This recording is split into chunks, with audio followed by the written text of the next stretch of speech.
మీరు చూస్తున్నారు YN news. మా ఛానల్ మీకు నచ్చితే లైక్ చేయండి, షేర్ చేయండి, సబ్స్క్రైబ్ అవ్వడం మాత్రం మర్చిపోవద్దు.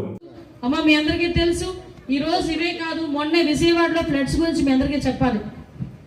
వరద వస్తే మన పరిస్థితులు ఎలా ఉంటాయో తెలుసు. తుఫాన్ వచ్చిన పరిస్థితి వేరేగా ఉంటుంది. ఒక రోజు తుఫాన్ వచ్చింది, గట్టిగా వర్షం పడిద్ది, 4-5 స్తంభాలు పడిపోతాయి, వస్తే ఒక 2-3 రోజులు ఇళ్లలో వాటర్ ఉంటుంది, మళ్ళీ వెళ్ళిపోద్ది. వరద వస్తే పరిస్థితి ఎలా ఉందంటే, వరద ఒక్కటే వచ్చి రాదు, వరదతో పాటు బురద వచ్చింది. అవునా కదా? 10 రోజులు విజయవాడలో ఇంచుమించుగా కొన్ని వార్డుల్లో వరదతో పాటు వాటర్ కూడా బయటికి వెళ్ళలేని పరిస్థితి.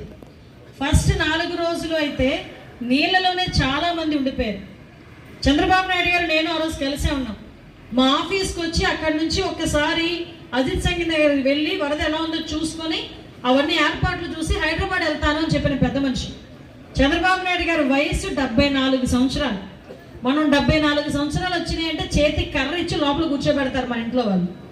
అలాంటిది 74 సంవత్సరాల వయసులో ఆయన అక్కడికి వచ్చిన తర్వాత అక్కడున్న పరిస్థితి చూసి బోట్లో ఆయన వెళ్తా ఉంటే నేను అన్నా, సార్ వద్దు సార్ అని.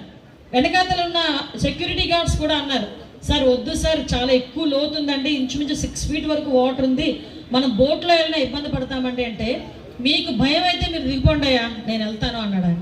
నేను అక్కడికి వెళ్ళి చూసి రావాలి వాళ్ళు ఎలా ఉన్నారో, వాళ్ళ పరిస్థితులు అంటే చూస్తేనే కదా నేను ఏం చేయాలన్నది నాకు తెలుస్తుంది.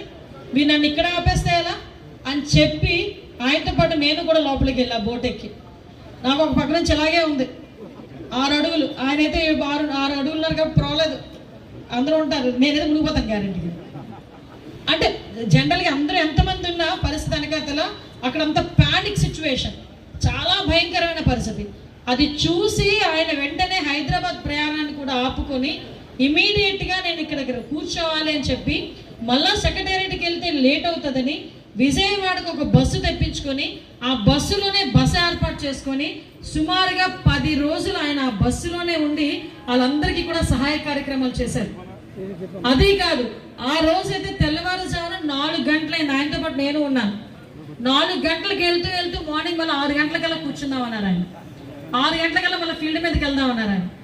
అంటే సుమారుగా నీళ్ళలోకి దిగారు, బురదలోకి దిగారు, డ్రైన్ వాటర్ వచ్చేస్తే ఆ డ్రైన్ వాటర్లోకి దిగారు, ప్రొక్లైనర్లు ఎక్కారు, అదేంటది మళ్ళీ ట్రాక్టర్లు ఎక్కారు. ఏం చేసినా ఆ లాస్ట్ ఉన్న వాళ్ళకి కనీసం భోజనం అందాలి, మంచినీళ్ళు అందాలి అని. మీరు నమ్ముతారా వాళ్ళ సిచ్యువేషను? తాగడానికి నీళ్లు కూడా ఒక రోజు దొరకలేదు వాళ్ళకి.